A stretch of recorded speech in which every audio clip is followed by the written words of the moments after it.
I cannot conceive why you wish to visit America anyway. Well, Percy's going, ain't he? Your cousin has business there. You have none. To sue a railway will surely take time, Percy. It may not be necessary to sue.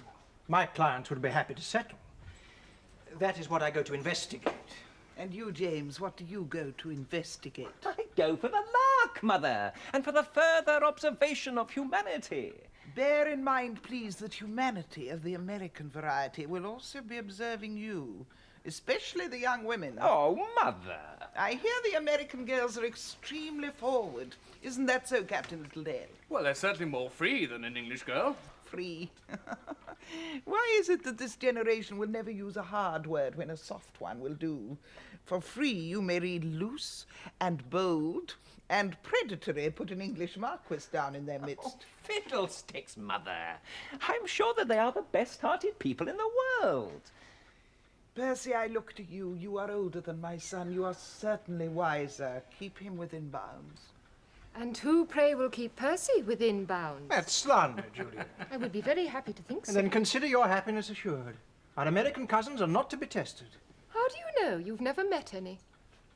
In any event, the question was not about me, but about James. I'm sure he won't need my chaperonage.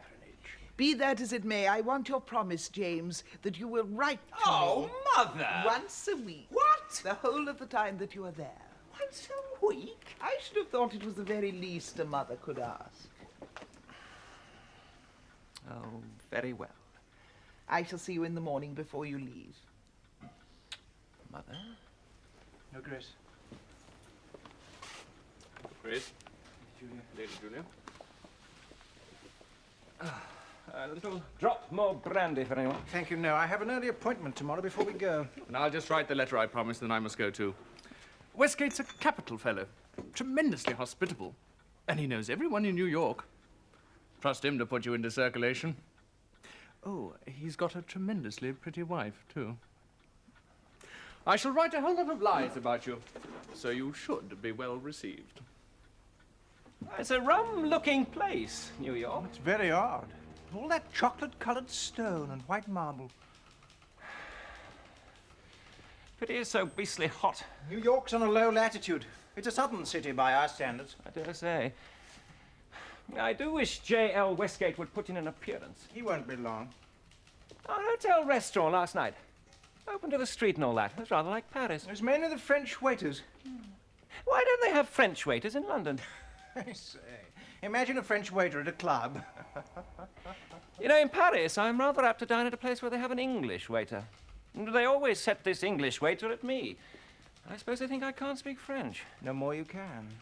I say, Percy, those girls on Fifth Avenue last evening, they're sitting out on their doorsteps like that in their white dresses, calling across to each other. Now, they weren't the first families, you know.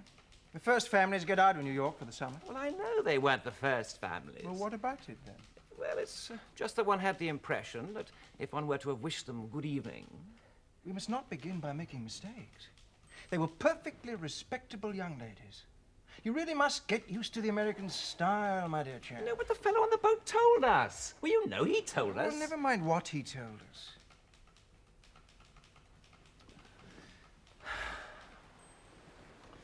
Oh, we can't stand this, you know. And those gnats last night. They were mosquitoes. They're endemic in New York. Gentlemen, my apologies. Lord Lambeth? And Mr. Percy Beaumont.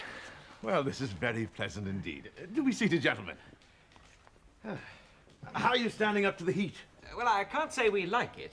It was very hot when Captain Littledale was here. He did nothing but drink sherry cobblers. Would you care for one? No, thank you. No. He mentions some doubt here whether I shall remember him. As if I could ever forget making 6 sherry cobblers in a row for him one day in the space of 20 minutes. Well, how is the captain? He's well. He has the best memories of you. I'm always glad to see your countrymen. A friend of mine was just saying a day or two ago, it's time for the watermelons and the Englishmen. Yes, well, the watermelons and the Englishmen just now are about the same thing. Just have to put you on ice as we do the melons. Where are you staying? No, thank you. At the Hanover, I think they call it. Yeah, pretty comfortable. Oh, it seems a capital place. No, thanks. I can't say we like the gnats, though. Oh, of course, you wouldn't like the gnats. We can expect you to like a great many things over here. But we shan't insist on your liking the gnats. Well, now, are you going to make something of your stay while you're over here? No, not really. My cousin here came over on some business or other, and I just came across at an hour's notice for the lark. Oh, what business is that, Mr. Beaumont? Well, I'm by way of being a barrister. And I know some people over here who think of bringing a suit against one of your railways. They asked me to come over and take measures accordingly. Which of our railroads? The Tennessee Central. I'm very sorry to hear you're going to attack one of our sacred institutions. Anyway, I didn't think you Englishmen ever did any work in the upper classes. Oh, we do a lot of work, don't we, Lambeth? Well, I've certainly got to be back home by the 12th of August. Ah, is that for the hunting or is it the fishing? It's the shooting, actually. Well, I can see you both have very serious matters afoot. You better enjoy yourselves first. Well, I certainly couldn't work in this weather anyway. Well, leave that to us natives. I'll have a word with the Tennessee Central, and we'll see if we can't square things up. In the meantime, you're to consider yourselves my property. You know, it's a matter of national pride with me that all Englishmen are to have a good time. So you're to go forth into the cool. You're to go down to stay with my wife. We should be very happy. It's what you would call a watering place. You'll see what it is. It's cool, and that's the principal thing. Oh, yes. Half of New York goes there in the summertime. I have a house there that's always full of guests. Now, I'd be very obliged to you if you just put yourselves in my wife's hands. Now, it perhaps isn't for me to say, but you couldn't be in better hands. And those of her sisters who are staying with her. She's very fond of Englishmen. She thinks there's nothing like them. Your wife or her sister? Oh, no. My wife. I don't suppose her sister knows much about them. She's always had a very quiet life. She lived in Boston. Oh, that, I believe, is the most intellectual town. Oh, well, I say, we must go there. Wait till the great heat is over, Lord Lambeth. It's not the temperature for intellectual exercise. You know, in Boston, you have to pass an examination at the city limits. And when you come away, they give you a degree. Well, I dare say it's very jolly.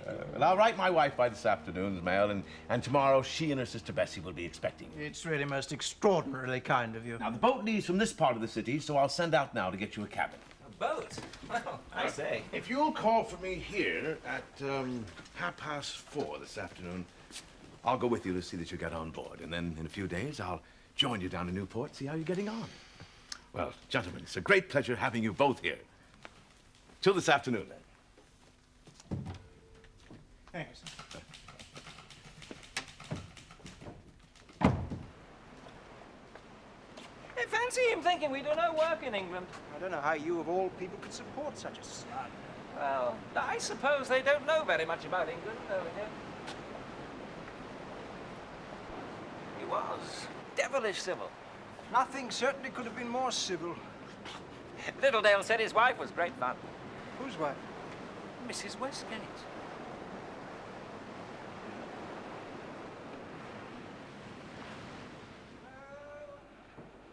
Hello? You must be Lord Lambeth. And Mr. Beaumont. We have been expecting you. I'm Mrs. Westgate. How do you do? How do you do? How do you do? And this is my sister, Miss Bessie Alden. How do you do? How do you do? Frightfully sorry to invade you like this. Yes, it was all the doors and windows being opened, you see. We couldn't decide which was the front door. Oh, please don't concern yourselves. This is open house. I really couldn't tell you where the front door is myself. Oh, my husband's letter made me really anxious for you. He said you were so terribly frustrated. Oh, yes. Well, the heat in New York did rather knock us out, but we feel wonderfully better. Yes, we had a refreshing voyage down here. And a marvellous little walk from the boat. All those smart little villas with their jolly lawns and flower beds and spanking gravel drives. Yes, and the ladies in their pretty dresses and veils driving about all over the shop in their smart little carts. Oh, Newport is the preserve of the ladies. All the husbands and fathers are in New York making money. Are your things at the dock? Yes. I'll send for them presently. Come and meet some of the others, Mr. Beaumont.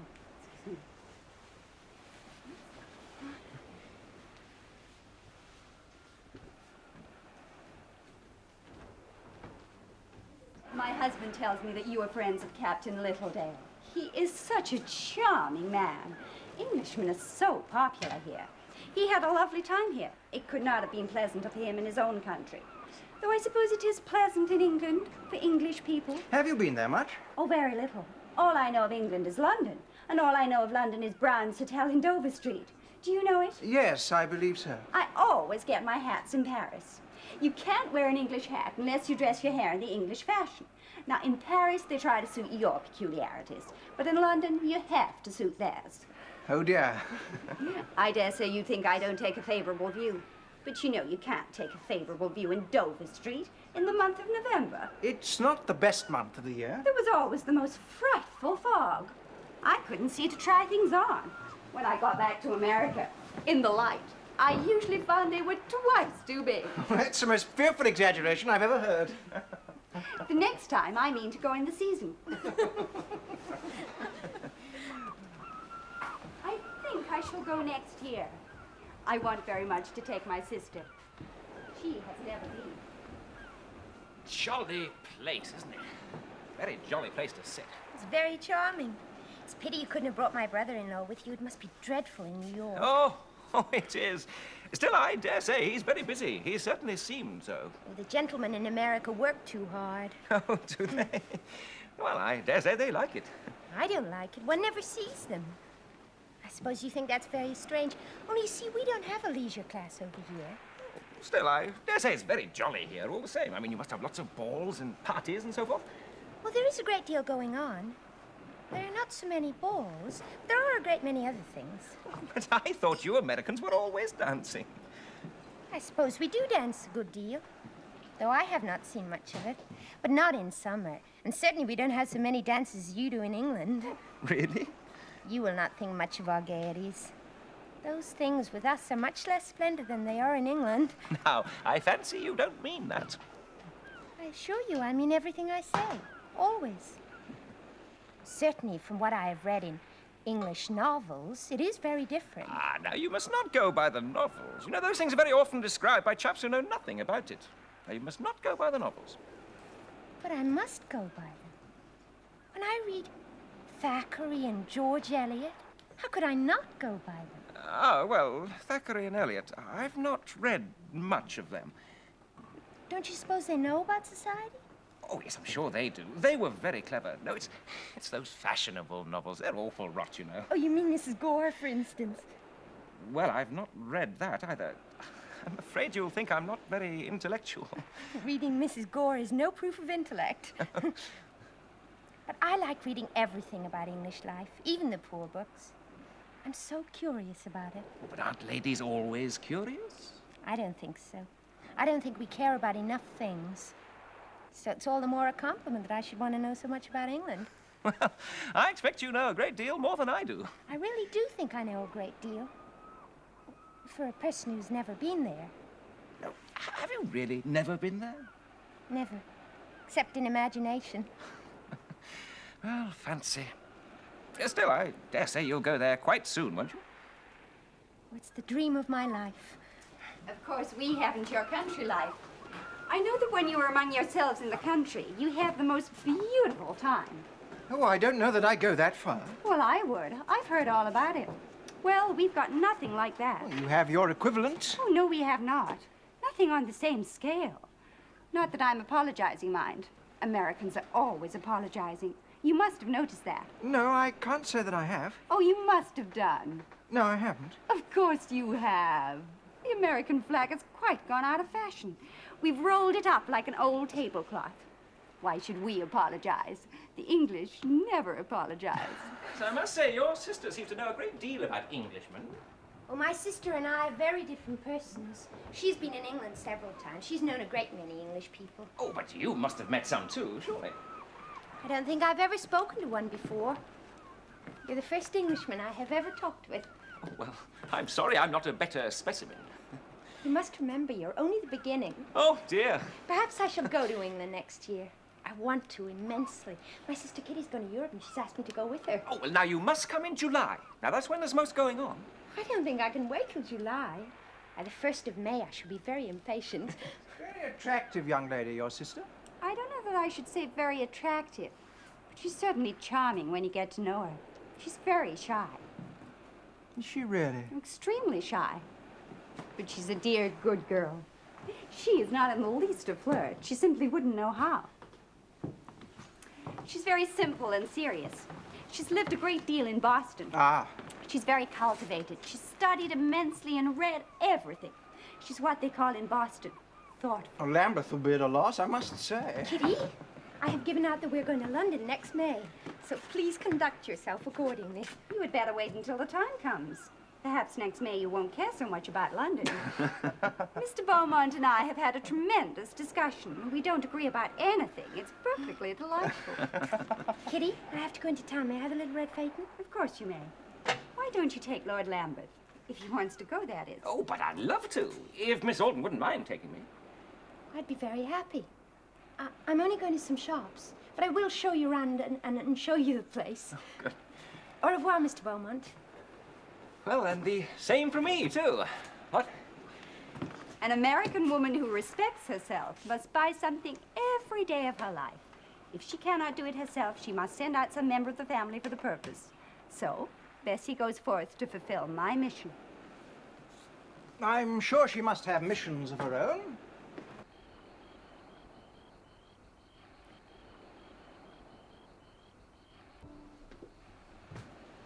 Please don't get up, Lord Lambeth. You looked so comfortable. Well, everything about your arrangement is so dashed comfortable, a chap would get quite idle. You and Mr. Beaumont are enjoying yourselves, then? Oh, upon my word, Miss Alden, how can you doubt it? The jolliness of everyone. Your splendid lawns in the morning, drives along the beach in the PM, and your, well, you know, your jolly tea parties and all your friends and so forth, and making sure we know everyone. It's just absolutely about the most top-class one's known. And you've nothing like it at home? Well, nothing quite this sort of style, you know. I'm so glad. Oh, yes. I assure you. Are you a hereditary legislator, Lord Lambeth? No, hey, steady on. You mustn't call me such names as that. But you are a member of Parliament. Not a bit of it, thank you very much. Doesn't your father sit in the House of Lords? Very seldom. Isn't it a great position? Good gracious, no. Oh, I should think it would be very grand to be born with the right to make laws for a great nation. Oh, we do nothing of the kind. It's all a great humbug. Oh, I don't believe that. It must be a great privilege. And if one thought about it in the right way, it would be very inspiring. Well, the less one thinks about it, the better. Have you any tenantry? You know, tenants in farms and villages and things? Do you want to buy up their leases, dear girl? You'll never be serious. I'm simply seeking enlightenment. I cannot help it if I sound naive. I'm sorry. I know nothing about your sort of Englishman except what I've read in books. I don't know if you live in a house or a castle. Well, I shall try and be a regular mine of information. Yes, we do have a castle. It's in Scotland now, I'm afraid. Does it have a moat? Oh, yes, it has. Yes, and a drawbridge and towers and dungeons and those funny slit things they used to fire arrows through. It would be most awfully kind of you to come and stay there sometime. Oh, I'd love to. Oh, hello, Percy. I was just saying to Miss Alden she must come and see the castle sometime. Were you indeed? Excuse me.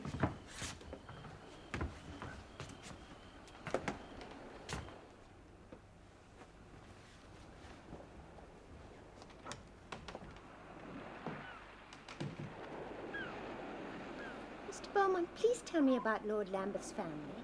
His, how would you say it in England? His position. His position? His rank, or whatever you call it. Unfortunately, we don't have that book, The Peerage, over here, like in Thackeray. Oh, that's a great pity. You'd find it all set forth there so much better than I could do it. He is a great noble, though. Oh, yes, he's a great noble. And has he any other title than Lord Lambeth? His title is the Marquis of Lambeth. And what about his father? His father is the Duke of Bayswater. Is he the eldest son? He is the only son. So that when his father dies, Lord Lambeth will become the Duke of Bayswater? Of course. But his father is in excellent health. And what about his mother? The Duchess is uncommonly robust. And has he any sisters? 2. What are they called? One of them is married. She is the Countess of Pimlico. And the other? The other is unmarried. She is playing Lady Julia. I see. Depend upon it, that girl means to try for you. It seems to me you're trying to make a fool of me. I wonder you should be so fond of her. Well, in the first place, how do you know I am fond of her? In the second, why shouldn't I be fond of her? I shouldn't have thought she'd have been in your line. What do you mean by my line? Well, I've never known you to be wildly in favor of blue stockings. Oh, is that what you call her? My sister tells me she's tremendously literary. Well, I don't know anything about that. She's certainly very clever. Well, I should have thought you would have found that sort of thing tremendously slow. Well, in point of fact, I find it uncommonly lively.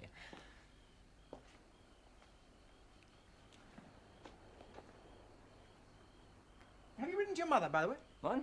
Well, once a week, you promised. We've been here 10 days.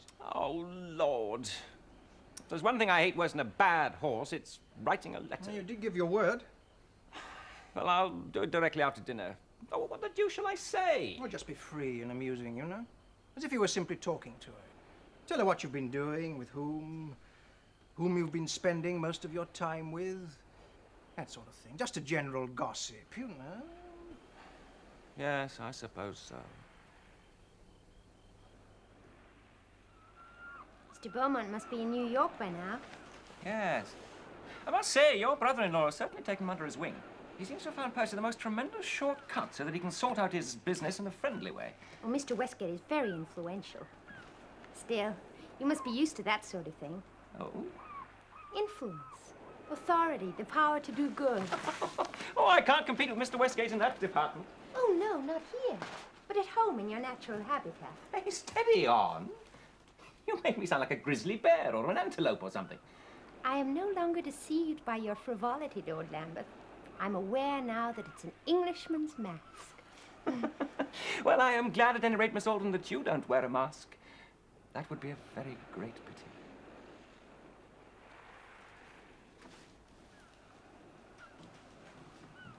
Shall you ride today? Well, if you come with me again, you know, I'm afraid that your fast little American horses will run off with me. American horses are just as big as English ones. How do you know? You've never even seen an English one. Where are you going? To change, of course.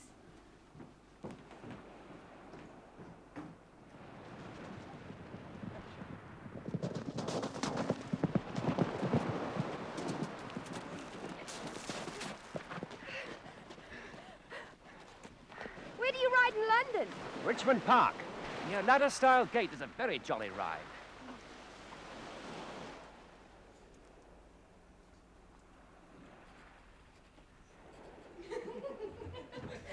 Welcome, strangers. We've been wondering where you got to. Oh, Kitty, we rode all the way along the beach as far as one could go, and then we came back by the sea road. Oh, and then we had a race which Bessie was kind enough to let me win. And then we dropped in at the Pearsons at Coombe Lane and had tea. Oh, Kitty, they've just had a huge consignment of the new French novels. Oh, the most stunning pair of basset hounds sent out from England. Oh, I'm exhausted just listening to you. You wear out the countryside between you. Oh, this telegram came for you this afternoon, Lord Lambeth. Oh, well, I dare say it's from Percy in New York. No, Mr. Beaumont returned this afternoon. Oh. Oh, the devil. What is it? Oh, it's from my mother. Father's been taken ill. I'm to come immediately.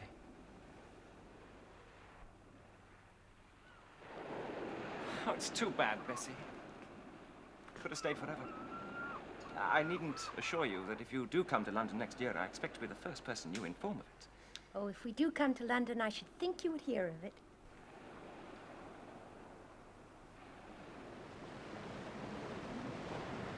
You know, Percy, if it had been anything else but Father, I'm damned if I wouldn't have stayed. I do hope the old boy is not too bad. Very decent people. All of them. What'd you put in your letter to the Duchess, by the way? Oh, what you suggested, really. You know, a gossipy sort of thing. How many times did you mention Miss Alden? Oh, about 6 or 7, I suppose. How many times did you mention anybody else? About once each, I dare say. I wouldn't worry too much about your father's state of health. Oh, I say. You are a sly dog, Beaumont. I don't know what you're talking about. Yes, you do. You knew very well that I give myself in away in a letter. That's why you made me write Oh, it. so you do admit there was something to give away between you and that little American girl? I'm interested in her, yes. Very much so. But what my letter singularly failed to point out, and it's a pity because it could have saved everyone a lot of bother, is that she's not the slightest bit interested in me. Oh, my dear fellow. They're very far gone. I must say, Percy, you didn't look after him frightfully well. Who is this Miss Bessie Alden that he mourned us on about? Oh, a charming little thing. A Boston-educated girl. The Americans fancy she has the English style. Do they? And how involved was Lambeth? Not very, I think. America, for some Englishmen, has the same effect as being upon board ship. Liaisons spring up which are quite fierce at the time, but they cannot survive the touch of dry land or England. And this is in that category, you think? Give him a winter's hard hunting. He'll have forgotten all about it by the time she comes over. She means to follow him then? She plans to come over with her sister next May. Does she?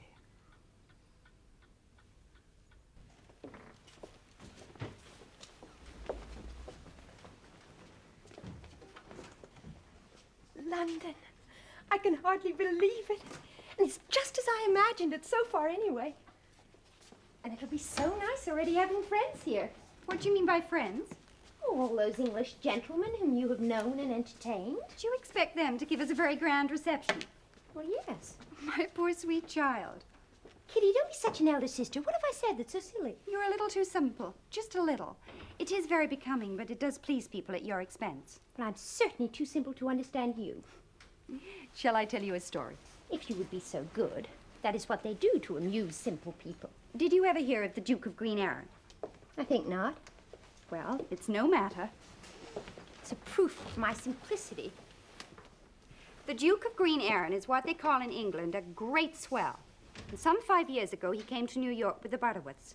They did everything in the world for him. They gave him a dozen dinner parties and balls, and were the means of his being invited to 50 more. He had a beautiful time, and they parted the best of friends in the world. 2 years elapse, and the Butterworths come to London. The first thing they see in all the papers is that the Duke of Green Arran has arrived in town for the season. They wait a little, and then Mr. Butterworth, as polite as ever, goes and leaves a card. They wait a little more. The visit is not returned. The Butterworths see a lot of other people and put down the Duke of Green Arran as a rude, ungrateful man and forget all about him. One fine day, they go to Ascot races, and there they meet him, face to face. He stares for a moment. "I'm glad to see you, Mr. Butterworth," he says, "so that I can pay you that £10 I lost you in New York. I saw by your card that you remembered our bet. Here are the £10. Goodbye, Mr. Butterworth." And off he goes. And that is the last they see of the Duke of Green Arran. I don't believe it. There is no smoke without fire. Kitty, is that the way you expect your friends to treat you? No, because I shall not give them the opportunity. I shall not call. I don't see what makes you talk that way. The English are a great people. Exactly, and that is just the way they've grown great, by dropping you when you've ceased to be useful. People say they are not clever. I think they're very clever. You know you've liked them. All the Englishmen you have seen. They have liked me, which is a different matter. Well, whether they like me or not, I intend to like them. And happily, none of them owes me £10. Very well, dear sister. Don't you intend to write to anyone? For example? Well, for example, Mr. Beaumont. Don't you mean Lord Lambeth? Very well, yes, I do mean Lord Lambeth. Of course, I will let him know we are here. I confess I am curious to see how he will behave. He behaved very well at Newport. Newport is not London. At Newport, he could do as he liked. Here it is another affair. He has to have an eye to consequences. What consequences? The appearance of things. Kitty, I have never heard so many hints and innuendos in my life. Would you please tell me in plain English what you mean?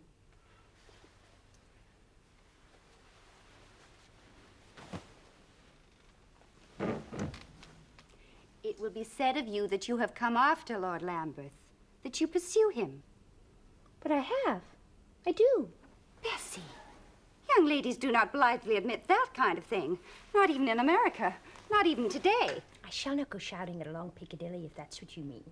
But Lord Lambeth means a great deal to me. I see no reason to conceal it from you. Bessie, I do not wish you to get too involved in English society. Why? You will see why. Shall you write or not? I will not write. That is to risk too much. I shall simply have my card sent in.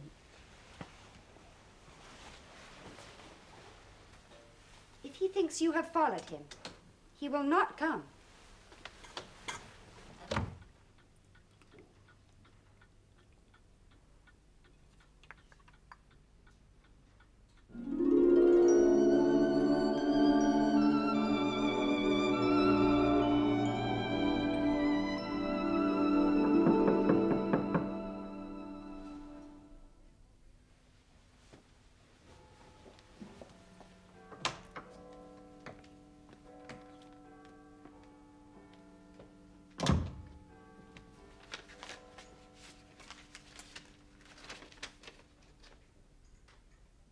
It's only a note from the milliner in Barnes Street. I never thought of it as being anything else. I'm delighted to hear it. To expect anything from Lord Lambeth after this long interval will be only to invite further disappointment. Oh, I'm no longer disappointed. I confess I was at first. Now I'm merely curious to see how a man so well-bred can be so ill-mannered. The English have the best manners in the world, but only when it serves their purpose. Did you arrange the horses for tomorrow? At least they are beautifully behaved. James, dear, isn't it time you were getting changed? For what, Mother? Well, there are plenty of things on tonight. I wonder you're not going to one of them. Look, I am perfectly well as I am. I don't always have to be jostling in a crowd, you know.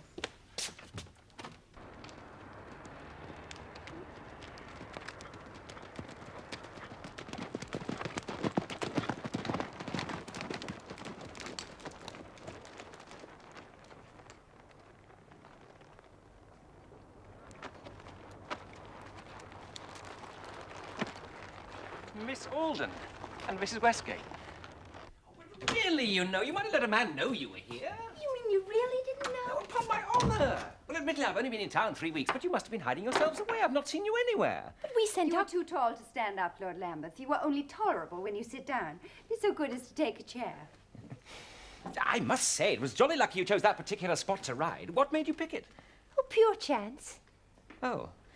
Oh, I'd rather hoped it might have been because you had remembered my mentioning it during one of our rides at Newport. Well, how do you like London, Miss Alden? I think it's grand. I hope you're going to stay a long time. Oh, as long as I can. Oh, and where is Mr. Westgate? He's where he always is, in that tiresome New York. Oh. Well, how do you like this place? Beastly hole, isn't it? I believe it's the best hotel in London. But they give you awful rubbish to eat, don't they? Oh, yes. I'll tell you what. I shall dig out Beaumont. Now, he has one of the best cooks in London at his chambers. Now, you must come and have lunch there tomorrow, and we shall talk over old times at Newport. If that wouldn't bore you. Oh, it sounds charming. They've arrived then, and you're in for it. What exactly am I supposed to be in for? I will let your mother give it a name, with all respect to whom I must decline on this occasion to do any more police duty. Her Grace must look after you herself. Well, I'll tell you what, I'll make a pact with her. I won't write her any letters, and she won't send me any telegrams. Kitty?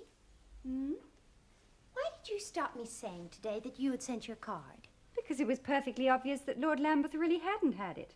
Which could mean only one thing. What? That someone had intercepted it. His family had closed ranks. You mean to say they spy on him? Interfere with his affairs? I don't know what power they have to interfere.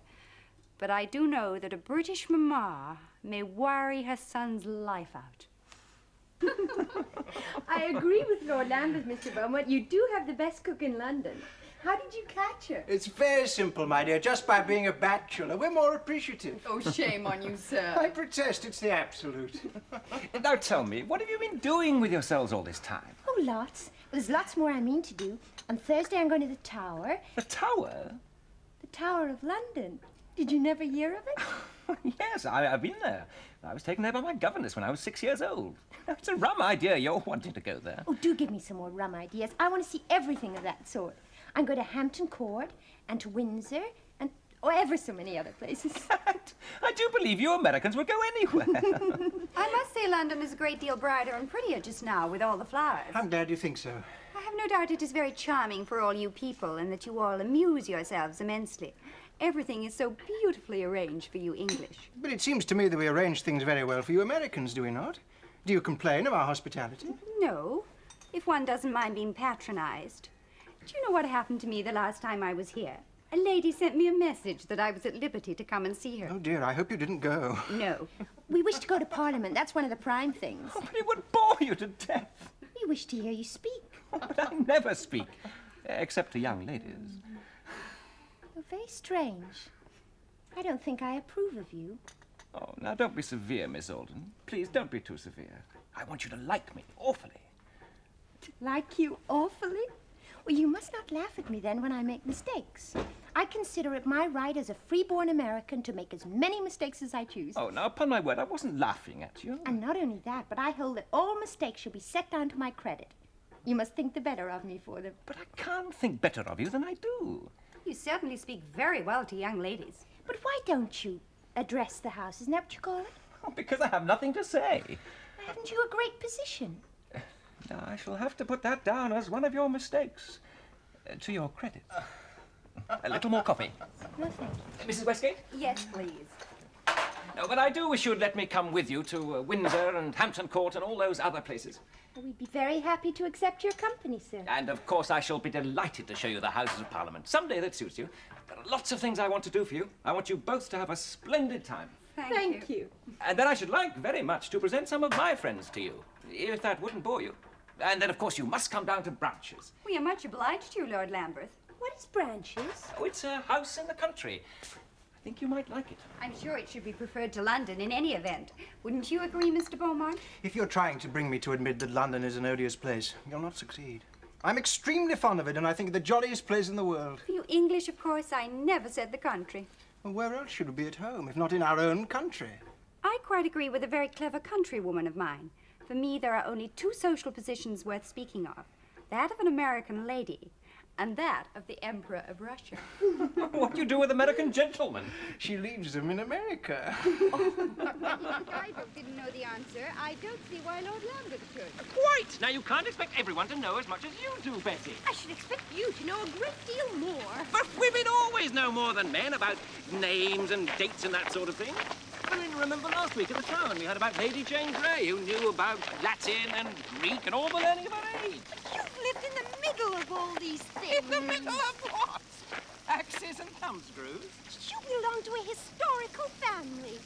You're very disappointing, James. Oh, now, Bessie, don't say that. Now, that is the worst possible thing you could have said. No, it's not as bad as saying I'd expected nothing of you. Oh, I don't know. Well, give me a notion of the kind of thing you expected. Well, you would be more like what I should try to be in your place. Ah, my place. Bessie, you're always talking about my place. Am I? Well, I suppose I am.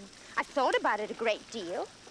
About your responsibility as a hereditary legislator.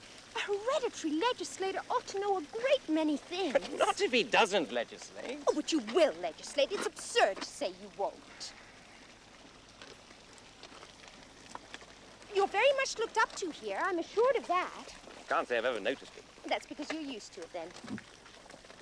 You ought to fill your position. How do you mean, fill it? You ought to be very clever and brilliant and to know almost everything. And to have a great mind and a great character. Shall I tell you something? A young person in my position, as you call it. I didn't invent the term. I've seen it in a great many books. Oh, hang it, Bessie, you're always at your books. Well, a chap in my position, then, does very well whatever he does. That's about what I meant to say. Well, if your own people are content with you, who am I to complain? Very sensible viewpoint.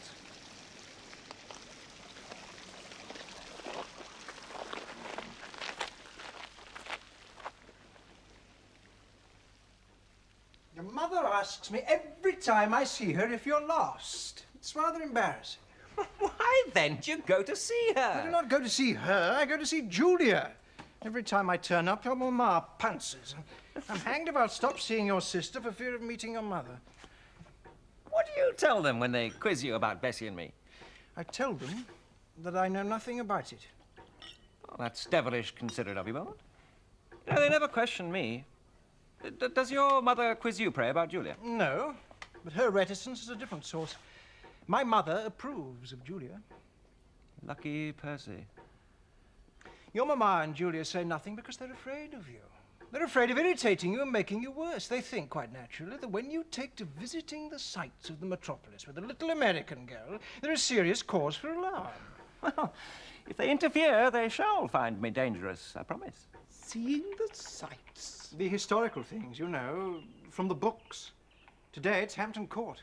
Curious taste. And Lambeth is their courier? He's never so much as opened a history book. She must be a witch.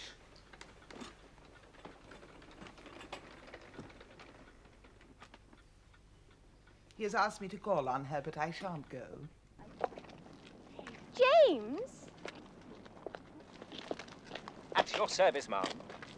Well, it's been very kind of you to introduce me and Kitty to so many of your friends. But why are there no intellectual people? You know, writers, philosophers, artists, people like that among them. Yes, I've noticed you seem to be awfully fond of that type of people. Well, they are the people in England I'm most curious to see. I suppose that's because you've read so much. No, it's because we think so much of them at home. Oh, I see. In Boston. Not only in Boston, everywhere. We hold them in great honor. They go to the best dinner parties. Well, I dare say you're right. I just don't seem to know very many of them. It's a pity you don't. It might do you good. Well, I dare say it might. I must say, I don't like the looks of some of them. Most of them are charming. Well, I've talked to 2 or 3 of them, and I've always found they had a sort of fawning manner.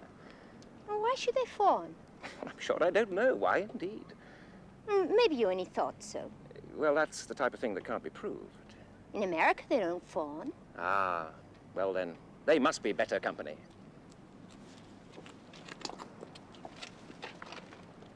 He is convinced that she's not that struck on him. And that if she likes him at all, she likes him for himself. For himself. These little American madams would marry a monkey if you called it Marquis and put a coronet between its ears. She seems an adroit little thing. Has she enlisted you in her defense, Percy? I attempt neutrality. I swore I would not spy on James. I'm sure we require no such thing of you, my dear. A little interesting gossip is all we ask. He has asked them down to Branches. Has he indeed? He has been asking us to call on them. We shall go. Tomorrow. I dare say my son has told you that we've been wanting to come and see you. He says you were so kind to him in America. We are very glad to have been able to make him comfortable. I believe he stayed at your house. Only a short time. Oh. Do you like London? Oh, very much indeed. Do you like this hotel? I find it very comfortable. Do you like stopping at hotels? I'm very fond of traveling, and hotels are a necessary part of it. Oh, I hate traveling. My son tells me you're going to Branches. Lord Lambeth has been so good as to ask us. He has asked me to go, but I'm not sure I shall be able. Oh, I'm sure he will be desolate. I hate the country at this season. It's a matter of choice. I dare say you go out a great deal. Very little. We are strangers. We didn't come here for society. We only go and see a few people who we really like. Of course, one cannot like everyone. It depends on one's taste. My son tells me that the young ladies in America are so clever.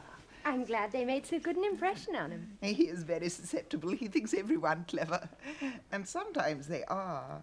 Sometimes. Yes, Lambeth is very susceptible, but he's very volatile, too. Volatile? Inconstant. It doesn't do to depend on him. Oh, I don't recognize that description. We have depended on him a great deal. He has never disappointed us. He will disappoint you yet. I suppose that will depend on what we expect of him. The less you expect, the better. Well, we expect nothing unreasonable. Lambeth says he has seen a great deal of you. Oh, he's been to see us very often. He's been very kind. I dare say you're used to that. I'm told there's a great deal of that in America. A great deal of kindness? Oh, is that what you call it? I know you have different expressions. We certainly don't always understand each other. I'm speaking of the young men calling so much on the young ladies. But surely in England, the young ladies don't call upon the young men. Some of them do, almost, if the young man is a great catch. Bessie, you must make a note of that. My sister is a model traveler. She writes down all the curious facts she hears in a little book she keeps for the purpose. Shall you be long at Branches? Lord Lambeth has asked us for 3 days. I shall go, and my daughter too. Oh, that will be charming. Delightful. I shall hope to see a great deal of you. When I go to Branches, I always monopolize my son's guests. They must be most happy. I very much want to see it. Ah, you are fond of large country houses. Oh, immensely. It has been the dream of my life to live in one. Well, I will show you Branches myself, every stone of it. Until then. Until then. So kind. Goodbye. Oh, by the way, Yes? I'm inclined to think that Lord Lambeth intends to propose to me at Branches. It would be a kindness were you tactfully to dissuade him. I would have to turn him down.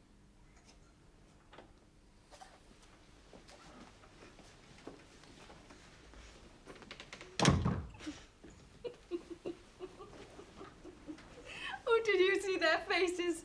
They came here to snub us and you cut their heads off. Oh, Bessie, you are a deep one.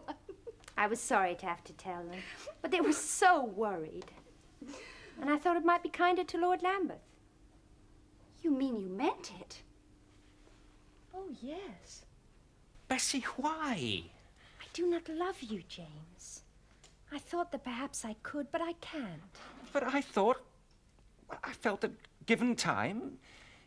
I was attracted by your picturesqueness, your rank and glory. I associated you with everything I'd ever read about England and her great history. Oh, I would adore to be the Marchioness of Lambeth and live in a castle, but...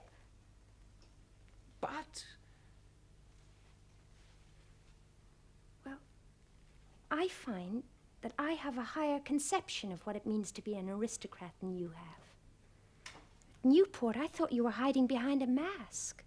And here I find the mask is you. All those criticisms, I thought that was gammon. I thought you were pulling my leg. I told you once I meant everything I said. I always do. Oh, you're a dear good man. And I would have made your life a misery by trying to turn you into some sort of lordly genius. Certainly I'm no genius. I should have thought it deuced uncomfortable if I were. You'll have a wonderful life. You'll be an adornment to society. And you'll look marvelous when you're 70. Thank you for that. Is there nothing I can say? Pierre should never plead. Goodbye. Oh, you will not come to Branches, then? I think not now, don't you? Well, goodbye.